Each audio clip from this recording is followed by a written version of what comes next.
अगर मैं ऐसे पूछती हूँ कि what is demand, then what will be your answer? क्या बोलोगे? डिमांड क्या होता है? क्या होती है demand? Bhandari, what is demand?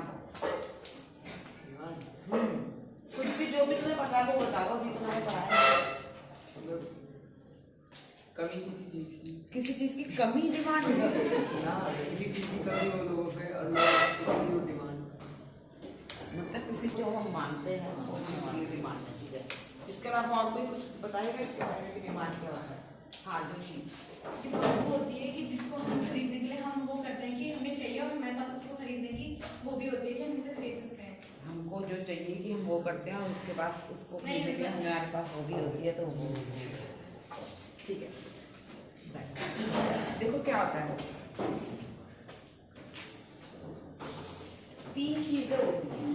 एक होता है नीड, ठीक है। एक होता है डिमांड और एक होता है डिजायर, ठीक है। अब कोई डिमांड और डिजायर में डिफरेंस बता सकता है? क्या है? डिजायर को भी जैसे हम खरीदने सकते हैं। सबसे पहले आता है आपकी नीड। नीड क्या होता है? नीड एक ऐसी चीज होती है जो आपकी जरूरत है, जिसके बिना without that particular thing you can not survive. जैसे वाटर, ऑक्सीजन, ये आपकी नीड हो गई, ठीक है, कि इसके बिना तो आप सर्वाइव कर ही नहीं सकते। डिमांड क्या होता है? डिमांड होती है आपकी जरूरतें, मीन्स जो आप अपनी लाइफ को थोड़ा सा स्मूथर बनाने के लिए जिन चीजों को आप चाहते हो कि हाँ ये भी हो, ये होना चाहिए, मीन्स है ना कि भाई पानी तो है मगर पानी से हम और चीज़ें बना सकते हैं जिसकी हम डिमांड कर रहे हैं, या हम फ्रूट की डिमांड कर रहे हैं, हमारे पास कुछ पैसे हैं उससे हमें ये खरीदना है, हमारे पास 100 रुपये हैं तो 100 रुपये से हम फ्रूट्स खरीद सकते हैं, वो हमारी डिमांड है। तो ये हो गई आपकी डिमांड, ठीक है, जो आपने क्या किया कि आपने अपनी गिवन इनकम में उसको अटेन भी कर लिया, है ना। जो मतलब डिमांड बेसिकली क्या होता है? एक स्पेसिफिक क्वांटिटी है जिसको आप एक स्पेसिफिक अमाउंट में जिसको आप खरीद सकते हो, उस क्वांटिटी को आप डिमांड कहते हो, ठीक है। नेक्स्ट होता है डिजायर। डिजायर क्या होता है? डिजायर का जो हिंदी मीनिंग होता है वो होती है इच्छाएं। तो इच्छाओं का क्या होता है? डिजायर का क्या होता है? वो अनलिमिटेड होती है, ठीक है। डजंट मैटर कि आप उसे फुलफिल कर पा रहे हो कि उसे फुलफिल नहीं कर पा रहे हो, है ना। कि मेरी डिज़ायर हो गई कि मैं डिज्नीलैंड जाऊंगी। अब मेरे पास उतनी इनकम नहीं है या मेरा बजट उतना नहीं है, लेकिन वो मेरी डिज़ायर है। मेरी डिज़ायर है कि मैं एक बार मून पे जाके आऊँगी, लेकिन मैं जा नहीं सकती, लेकिन वो मेरी डिज़ायर है कि अगर कभी ऐसा हो पाए, है ना। तो ये सारी चीज़ें हैं डिज़ायर। लेकिन डिमांड क्या होता है? डिमांड वो होता है कि जिस पर आप खर्चा करते हो और उसे कंज्यूम करते हो, अटेन करते हो, ठीक है। तो ये होता है आपका कॉन्सेप्ट ऑफ डिमांड। अब देखो जब इसकी डेफिनेशन आएगी तो आपको क्या लिखना है? Demand for a commodity is the desire to buy the commodity backed with the sufficient purchasing power and the willingness to spend. क्या है? डिमांड किसी भी चीज को प्राप्त करने की एक ऐसी इच्छा शक्ति है जिसकी आपके पास परचेजिंग पावर भी है। परचेजिंग पावर का मतलब कि आपके पास उतने पैसे भी हैं कि आप उसको खरीद सकते हो। इच्छा तो मेरी ये भी है कि मैं मून पे जाऊं, मगर मेरा बजट उतना नहीं है। लेकिन डिमांड क्या है? डिमांड एक ऐसा मेरा विलिंगनेस है किसी भी चीज को लेने का जिसके लिए मेरे पास सफिशिएंट परचेजिंग पावर भी है, तो वो होता है आपका डिमांड। अब सेकंड थिंग आती है क्वांटिटी डिमांडेड। तो ये भी बहुत इंपॉर्टेंट होता है। कई बार 2 मार्क्स के लिए क्या आता है कि व्हाट इज क्वांटिटी डिमांडेड, केवल ये भी पूछते हैं। तो क्वांटिटी डिमांडेड क्या होता है बेटा कि एक गिवन प्राइस में, सपोज मैं मार्केट के अंदर जा रही हूँ, मार्केट में मैंने पूछा कि ये चॉकलेट कितने की है, उसने बोला 10 रुपीज का एक चॉकलेट है और मेरे पास 50 रुपीज है, ठीक है। तो मैं बोलूंगी कि ठीक है 5 चॉकलेट दे दो। तो मेरा वो हो गया क्वांटिटी डिमांडेड कि वो स्पेसिफिक क्वांटिटी जो मैं उनके गिवन प्राइस पे खरीद रही हूँ। सपोज उस चॉकलेट वाले ने मुझे बोला होता कि 20 रुपए का एक चॉकलेट है, तो मैं क्या बोलती? 2 चॉकलेट दे दो, क्योंकि उससे ज्यादा ना तो मेरे पास परचेजिंग पावर है, और तो जब परचेजिंग पावर नहीं होती तो क्वांटिटी भी मैं केवल 2 ही ले पाती, है ना। तो वो हो गया क्वांटिटी डिमांडेड। तो देखो क्या है, refers to the specific quantity to be purchase against a specific price of commodity, ठीक है। और डिमांड क्या है, refers to the possible quantity of the commodity that the consumer is ready to buy in different possible prices of that commodity. उस किसी भी commodity के different possible prices में कोई भी कंज्यूमर उस चीज की कितनी क्वांटिटी खरीदना चाहता है, दैट इज डिमांड, ठीक है। तो ये दोनों चीजें तुमको याद करनी है, दोनों डेफिनेशंस। अब आता है आपका डिमांड शेड्यूल।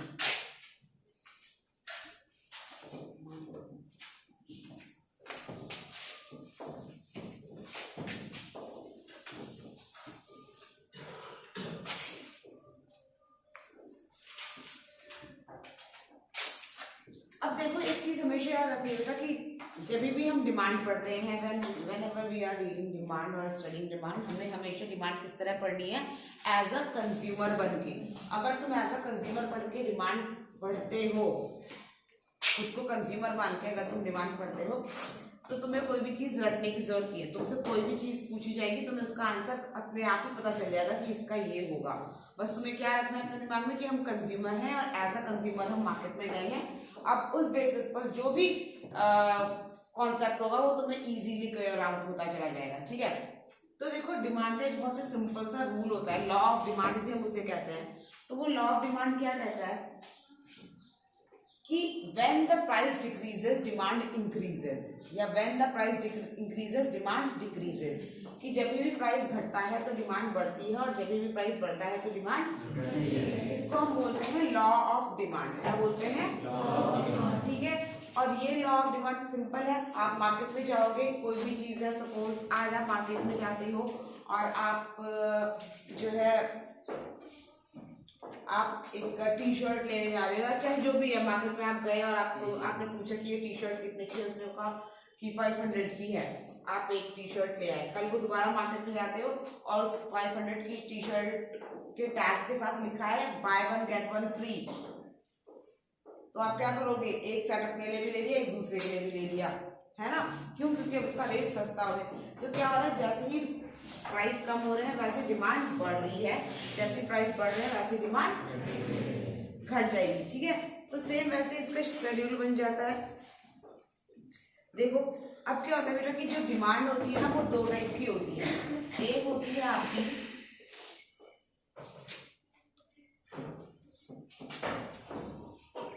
इंडिविजुअल डिमांड,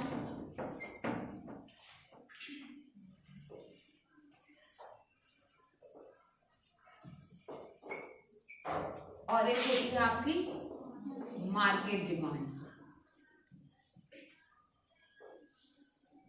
ठीक है। इंडिविजुअल डिमांड देखो किसे कहते हैं। इंडिविजुअल डिमांड वो डिमांड होती है जो किसी एक पर्टिकुलर हाउस होल्ड, पर्टिकुलर आपका जो कंज्यूमर है, प्रोड्यूसर है, उसकी जो डिमांड होती है वो होती है आपकी इंडिविजुअल डिमांड। कि सपोज मैंने बोला कि मार्केट में किसी चीज का जो प्राइस है वो 100 रुपीज है और उस 100 रुपीज में मनीषा की क्या डिमांड है। कोई चीज अगर 100 रुपीज की है, ये डस्टर 100 रुपीज का है, तो मनीषा कितने डस्टर खरीद रही है, वो 5 खरीद रही है, 10 खरीद रही है, 20 खरीद रही है।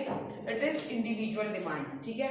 अब उसी प्राइस पर अगर मैं ये देखूंगी कि मनीषा के अलावा बाकी के बच्चे वो डस्टर कितने खरीद रहे हैं, मनीषा ने 5 खरीदा, इसने 2, 5 और 2 7 एंड 1 8 10 18, तो 18 क्या हो गई, उसकी मार्केट डिमांड हो गई। मतलब एक बहुत छोटे लेवल पर बता दी। सपोज मार्केट के अंदर अगर हम देखते हैं शुगर का प्राइस, सपोज शुगर का प्राइस चल रहा है 60 रुपीज पर केजी, तो उसके हिसाब से अगर हम हाउस होल्ड देखते हैं, एक घर पे, सपोज मेरे घर पे हम एक विद इन 1 मंथ हम कितना कंज्यूम कर रहे हैं, 2 kilo of sugar we are consuming within 1 month when the price of sugar is 60 rupees per KG, ठीक है। ये तो हो गया individual demand.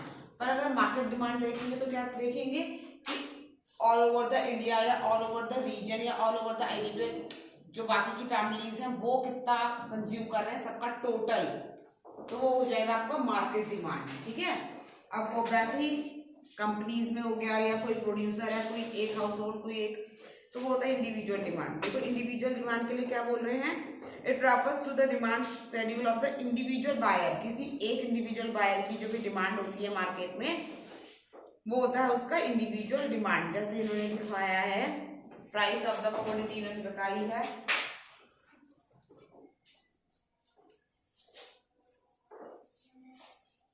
One two three four, ठीक है। डिमांड क्या दिखाई है,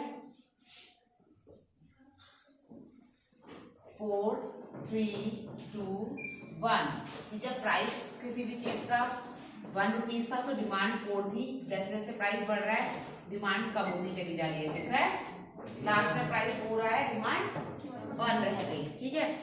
अब इसका नेक्स्ट होता है मार्केट डिमांड, जो मैंने क्या बताया कि the sum total of the all the individuals demand is known as market demand. क्या बोल रहे हैं, in every market there are the several consumer, हर मार्केट पे बहुत सारे कंज्यूमर होते हैं। Market demand schedule represent the demand for the commodity by all the consumer in the market. Market में जितने भी कंज्यूमर हैं उन सबकी डिमांड का जो सम टोटल होता है वही आपका मार्केट डिमांड होता है। उसके लिए देखो हम देखेंगे, सपोज ये प्राइस ऑफ एक्स है, प्राइस ऑफ एक्स मतलब एक्स कमोडिटी है कोई, ठीक है। प्राइस है 1 2 3 4, ठीक है। अब डिमांड देखेंगे, demand of first house hold मतलब किसी एक हाउस होल्ड का, मतलब फर्स्ट हाउस होल्ड ए, ठीक है। और ये कोई दूसरा हाउस होल्ड है जिसको हमने बोल दिया बी, ठीक है। मतलब ये कोई एक फैमिली की डिमांड है, ये दूसरी फैमिली की डिमांड है, ठीक है। तो इसमें तो हो गया 4 3 2 1, इसमें हो गया 8 4 3 2, ये, ठीक है। तो मार्केट डिमांड क्या हो जाएगी, देखो जब प्राइस 1 था तो हाउस होल्ड ए ने कितना खरीदा 4, हाउस होल्ड बी में 8 प्लस 4 इज 12, ये हो गई उसकी मार्केट डिमांड। देन जब 2 हुआ house hold a 3 and 4, 4 and 3 7, 2 and 3 2 plus 1, ये हो गया आपका मार्केट डिमांड, ठीक है। अब ये था स्केड्यूल। स्केड्यूल के अलावा आपको जब भी ऐसा कोई क्वेश्चन आता है कि जब आपको बोला जाता है कि इंडिविजुअल डिमांड या मार्केट डिमांड को डिफरेंशिएट कीजिए या फिर उसको इलेबोरेट कीजिए या उसको एक्सप्लेन कीजिए, तो आपको उसके साथ उसके कर्व भी बनाने पड़ते हैं, ठीक है। और इस पूरे चैप्टर में सबसे ज्यादा जो रोल प्ले होता है इम्पोर्टेंट, वो होता है कर्व्स का ही। विदाउट कर्व्स डिमांड का चैप्टर इज इनकम्प्लीट। वैसे तो पूरा का पूरा economics he without demand is incomplete, but demand वाला जो चैप्टर है उसमें तो बिना कर्व के कोई मतलब ही नहीं बनता है, ठीक है। तो इसका हम पहले शेड्यूल देख लेते हैं। सपोज ये इंडिविजुअल डिमांड है,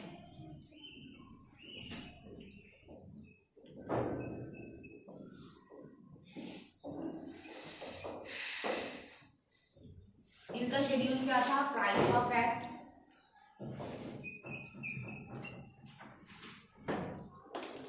वन टू थ्री फोर, ठीक है। Quantity demanded 4 3 2 1।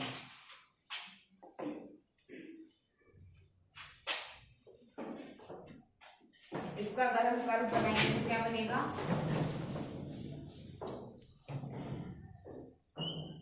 Quantity price of x, ठीक है। 1 2 3 4, 1 2 3 4, ठीक है। तो जब प्राइस 1 है डिमांड कितनी है 4, प्राइस 2 पर 3, ठीक है, 3 पर 4 पर 1, ठीक है। इसको ना ऐसे प्राइस को आप लिख रहे हो तभी बनेगा भाई, लेकिन यहाँ पे क्वांटिटी दिखा दी प्राइस, ठीक है। तो कर्व क्या है आपका, ऐसे आता है डाउनवर्ड। अब मैंने एक चीज और बताई थी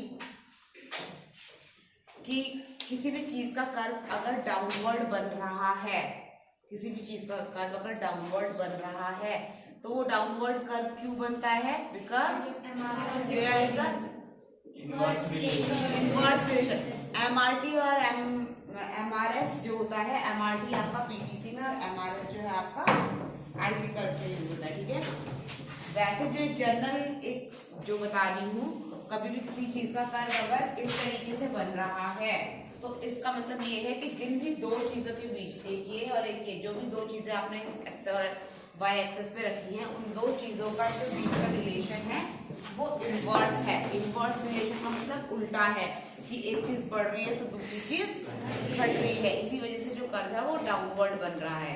अदरवाइज ऐसे भी बन, अगर कांस्टेंट रहे कोई एक चीज तो ऐसे बन सकता है कर्व, या फिर ऐसे बन सकता है, कुछ भी बन सकता है, लेकिन डाउनवर्ड बन रहा है it is because there is a inverse relationship, ठीक है। अब नेक्स्ट आता है आपका मार्केट डिमांड। तो मार्केट डिमांड का जो इन्होंने शेड्यूल बनाया वो ये था।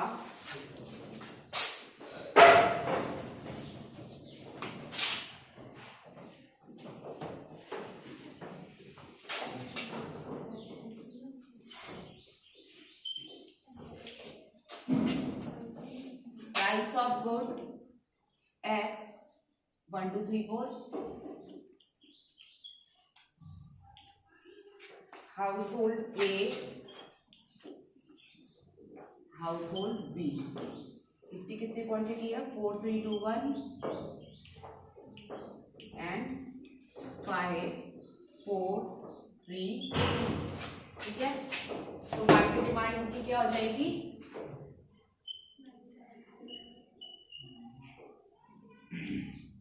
5 and 4, 4 plus 3, 3 plus 2, 2 plus 1, ठीक है।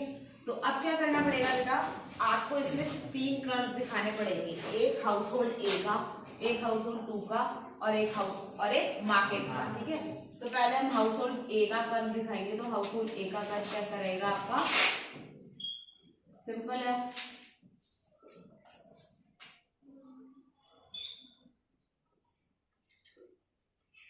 quantity of demand of good X, price of good X 1 2 3 4 5, 1 2 3 4 5, ठीक है। प्राइस 1 पर हाउसहोल्ड ए की डिमांड कितनी है 4, प्राइस 2 पर 3 पर 4 पर, तो ये आपका ये आ गया डिमांड, ठीक है। अब हाउसहोल्ड 2 का देखते हैं, और सॉरी बी का।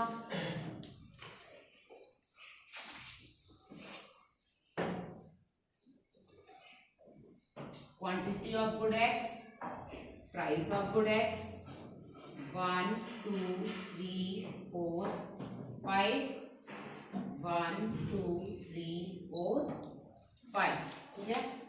अब प्राइस 1 पर कितना है डिमांड 5, 2 पर 3 4, ये आपका कर्व आ गया ऐसा, ठीक है। अब हम देखेंगे मार्केट डिमांड, ठीक है। तो मार्केट डिमांड में देखो क्या है,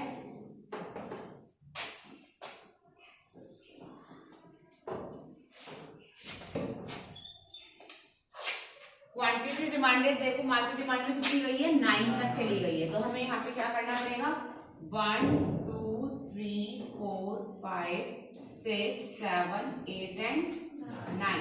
प्राइस हमारा सेम है 4 तक ही है, तो प्राइस हम कैसे रखेंगे 1 2 3 एंड 4, ठीक है।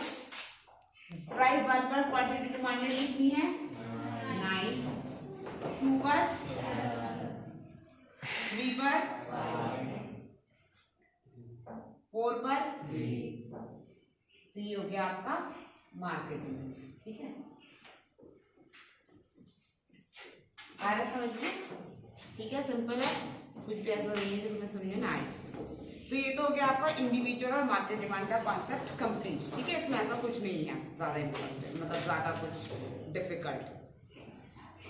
अब जो बहुत ज्यादा इंपॉर्टेंट टॉपिक आ रहा है, जिसमें कि मैं बोलूंगी कि अगर तुम 10 इयर्स के पेपर्स चेक करोगे तो 10 इयर्स में कम से कम 8 बार वो क्वेश्चन रिपीट हुआ है। वो क्वेश्चन ये है कि वाई डिमांड का स्लोप्स डाउनवर्ड, ठीक है। अब ये क्वेश्चन बेटा दो तरीके से आता है। एक तरीका तो इसका ये होता है कि सिंपल 2 मार्क्स का क्वेश्चन आ गया कि वाई डिमांड का स्लोप डाउनवर्ड, 2 या मैक्सिमम 2 मार्क्स का।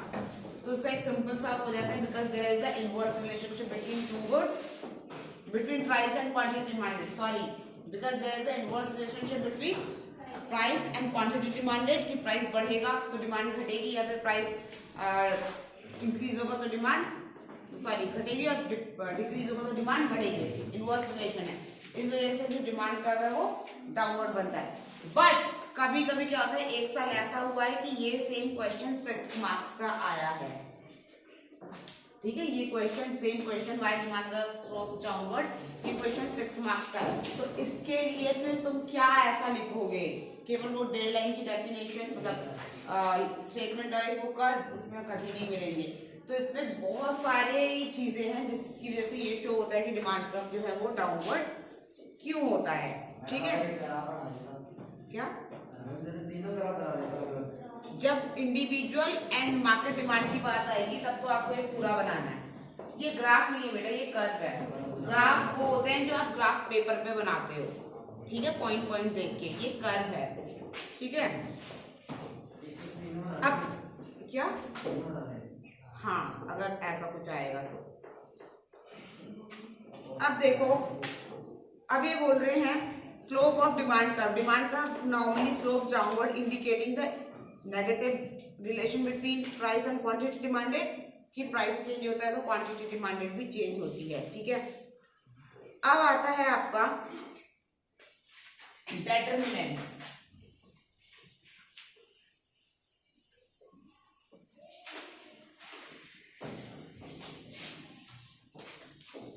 डेटरमिनेंट्स मतलब फैक्टर अफेक्टिंग डिमांड। कौन कौन सी चीजें हैं जो आपकी डिमांड को इफेक्ट करती हैं, ठीक है। तो जरा सोचो कौन कौन सी ऐसी चीजें हैं।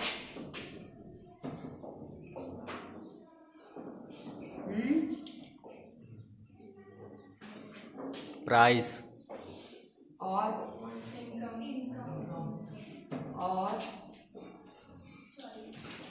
क्या, देखो जब भी हम मार्केट के अंदर जाते हैं, ठीक है, जब भी हम मार्केट के अंदर जाते हैं, हम कोई भी सामान खरीदते हैं तो उन सामान को खरीदने से पहले बहुत सारी ऐसी चीजें होती हैं जिनको हम पहले पॉइंट आउट करते हैं, ठीक है।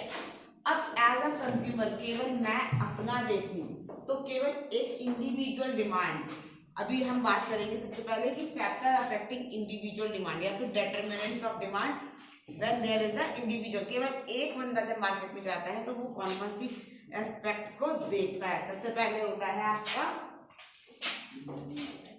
Own price of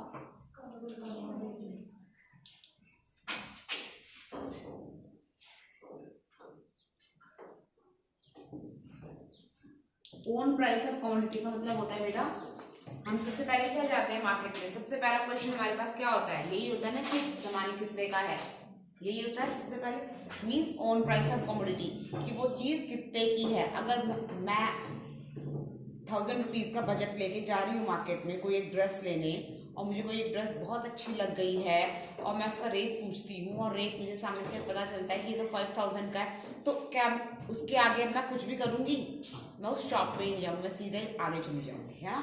doesn't matter कि वो ड्रेस मुझे बहुत पसंद आया है लेकिन मेरे पास उसका बजट नहीं है, मैं सीधे आगे चली जाऊँगी, ठीक है। तो इसका मतलब क्या है, ओन प्राइस ऑफ कमोडिटी सबसे पहले इफेक्ट करती है उस कमोडिटी के डिमांड को, ठीक है। दूसरा है बेटा, इसमें ऐसा कुछ समझने के लिए नहीं था, ओन प्राइस ऑफ कमोडिटी में कुछ भी ऐसा समझने के लिए नहीं है। सेकेंडली जो पॉइंट होता है वो होता है price of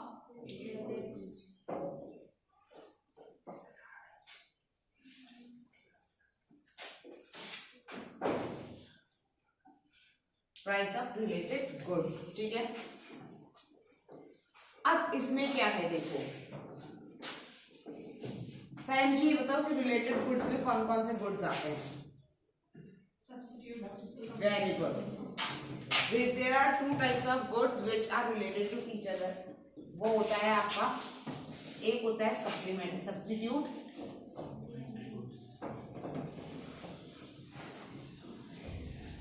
very good. And second is complementary, very good. ठीक है, बहुत सही पढ़ के आए, मतलब जहां भी पढ़ रहे हो अच्छा है।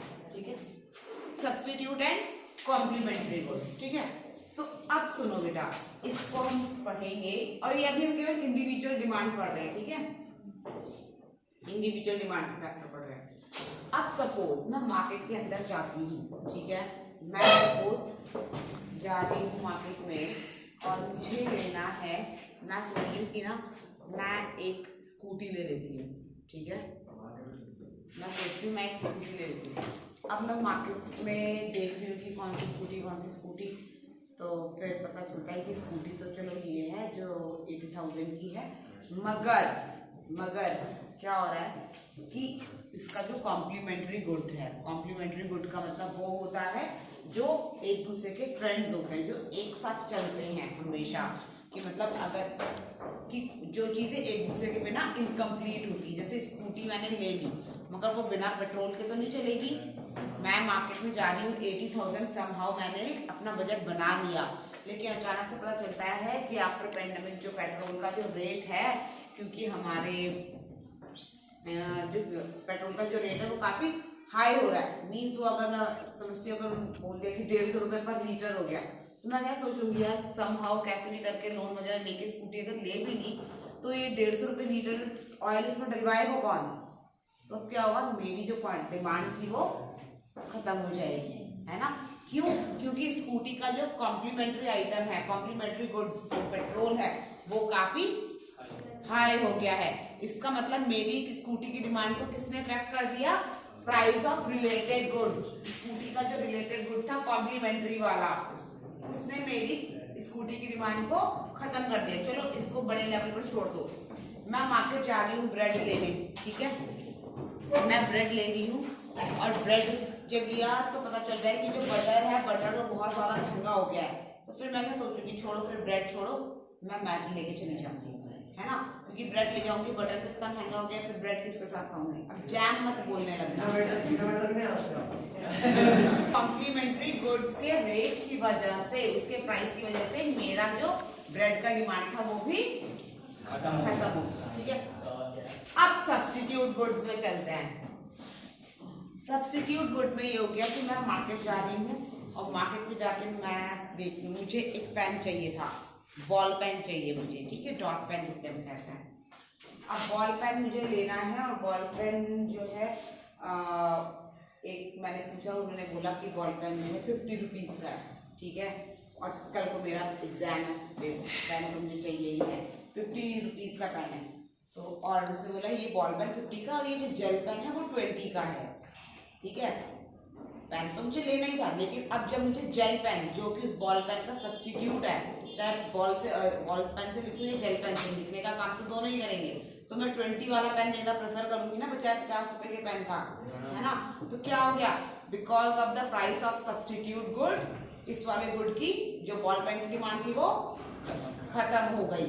और वाइस वर्सा, मतलब ऐसा भी हो सकता था कि मुझे बॉल पेन सस्ते मिले हों और जेल पेन महंगे मिलते, तो मैं कंफ्यूजन, अगर सपोज मैं मार्केट में जाती, मुझे बॉल पेन 20 रुपीज़ का मिलता, मगर मैं सोचती कि यार बॉल पेन जेल पेन से राइटिंग ज़्यादा अच्छी आती है, तो चलो मैं जेल पेन पूछ लेती हूँ, और उसने बताया होता मुझे जेल पेन तो 80 रुपीज़ का है, तो मैं सोचती कि छोड़ो गई भाड़ में राइटिंग, मैं 20 रुपीज़ का पेन लेके आ जाती, वही 4 पेन और ले आती, है ना।